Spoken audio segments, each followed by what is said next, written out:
কত সুন্দর ফুলে ফোলা হয়েছে দেখুন বন্ধুরা, খুবই সুন্দর নরম। ময়দা দিয়ে দিয়েছিলাম বলে চালের গুঁড়িয়ে খুবই সুন্দর হয়েছে তালের বড়াটা। যদি ভিডিওটি ভালো লাগে আপনারা সাবস্ক্রাইব করে দিবেন। অনেক কষ্ট করে ভিডিও বানাচ্ছি, অনেক কষ্ট হচ্ছে এই রান্নার ভিডিও বানাতে আমার, সাবস্ক্রাইব করে দেবেন আপনারা। আসসালামাইকুম, একটা রেসিপি নিয়ে চলে এসেছি, তালের বড়া বানিয়ে দেখাবো।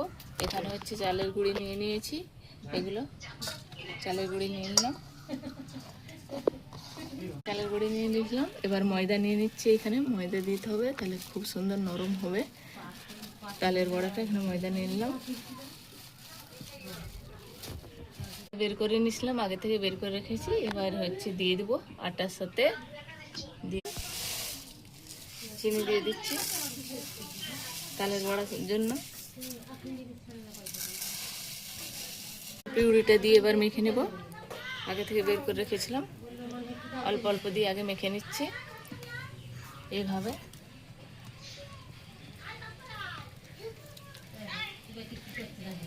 করে নিয়েছি বেটারটা বড়া ভাজার জন্য। এবার কড়াই চাপিয়ে দেবো, জন্য তেল দিয়ে দিলাম কড়াই। এবার বড়াগুলো দিয়ে দেবো একে একে। খুব সুন্দরভাবে তেলটা গরম হয়েছে, একটু গরম করেই দিতে হবে বড়াটা ভাজার জন্য। এই যে ভেজে নিয়েছি, এবার উঠে নেব। লাল লাল করে ভেজে নিয়েছি, বড়াগুলো খুব সুন্দর ফুলে উঠেছে, উঠে নিয়েছি।